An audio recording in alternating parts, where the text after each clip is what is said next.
कश्मीर में हुई दिल्ली ब्लास्ट की प्लानिंग, सम्राट चौधरी के गृह मंत्री बनते ही गैंगस्टर का एनकाउंटर, बर्फ से ढका बद्रीनाथ धाम।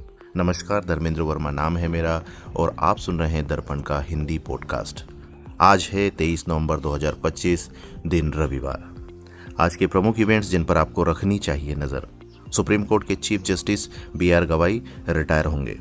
PM मोदी G20 समिट में स्पीच देंगे और IBSA मीटिंग में भी शामिल होंगे।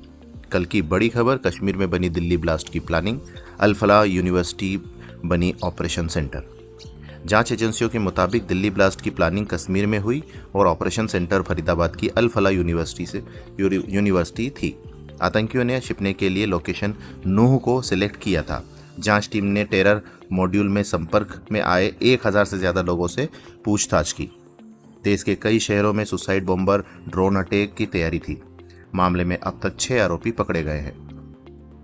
सम्राट के गृह मंत्री बनते ही एक्शन शुरू।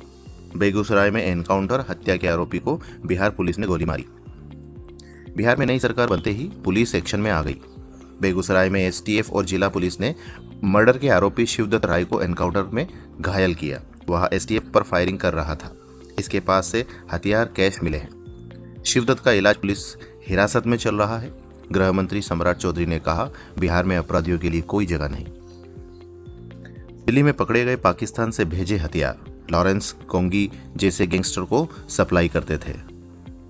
दिल्ली पुलिस ने ISI से जुड़े इंटरनेशनल हथियार तस्कर नेटवर्क का पर्दाफाश किया है।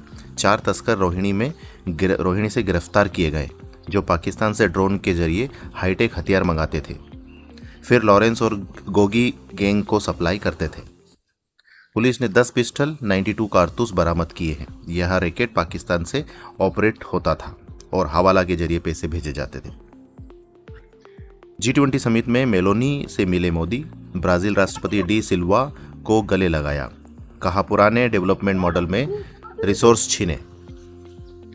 PM मोदी ने जोसनबर्ग में G20 समिट के दौरान इटली की PM जॉर्जिया मेलोनी समेत कई नेताओं से मुलाकात की। ब्राजील के राष्ट्रपति लूला को गले लगाया।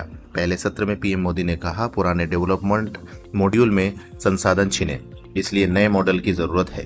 वहीं दूसरे सत्र में उन्होंने जलवायु परिवर्तन, G20 सैटेलाइट डेटा साझेदारी और डिजास्टर जोखिम काम करने की बात की।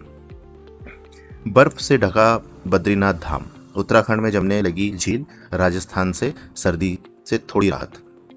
उत्तर भारत के पहाड़ी राज्यों में बर्फबारी जारी है। उत्तराखंड के चमोली में स्थित बद्रीनाथ धाम बर्फ की सफेद चादर में ढक गया है। यह तापमान -9 डिग्री सेल्सियस तक पहुंच गया है। चमोली जिले की ही शेषेस्त्र झील में जम गई। 45,500 फीट ऊंचाई पर स्थित पिथौरागढ़ का आदि कैलाश पर भी बर्फबारी हुई। इसके अलावा इस इलाके की सभी झीलें जम चुकी हैं। कुछ अहम खबरें जिन्हें आपको जानना चाहिए। उदयपुर में रणवीर सिंह के साथ नाचे ट्रंप के बेटे, उनकी गर्लफ्रेंड ने भी डांस किया। रॉयल वेडिंग में बारातियों ने बांधे राजस्थानी साफे। दुबई एयर शो हादसा, तेजस उड़ा रहे विंग कमांडर नमांस की कहानी। पिता ने कहा था, YouTube पर लाइव शो देखना। उन्होंने क्रैश और मौत की खबर देखी। गुवाहाटी टेस्ट के पहले दिन साउथ अफ्रीका 247 पर 6, कुलदीप यादव ने 3 विकेट लिए। स्टब्स ने 49, कप्तान बाबूमा ने 41 रन बनाए। महिला अफसरों को सेना में परमानेंट जॉब क्यों नहीं? दिल्ली हाईकोर्ट का सरकार से सवाल। CDS एग्जाम में महिलाओं से सिर्फ OTA में आवेदन मांगे। मध्य प्रदेश धनखड़ बोले, जो जागकर भी सोया उसे जगा नहीं सकते। भोपाल में कहा, भगवान करे कोई नैरेटिव के चक्कर में ना फंसे। इस्तीफे का सवाल टाला। समय देने के लिए धन्यवाद। जानकारी अगर उपयोगी लगी हो तो सपोर्ट करिएगा सब्सक्राइब करके। धन्यवाद।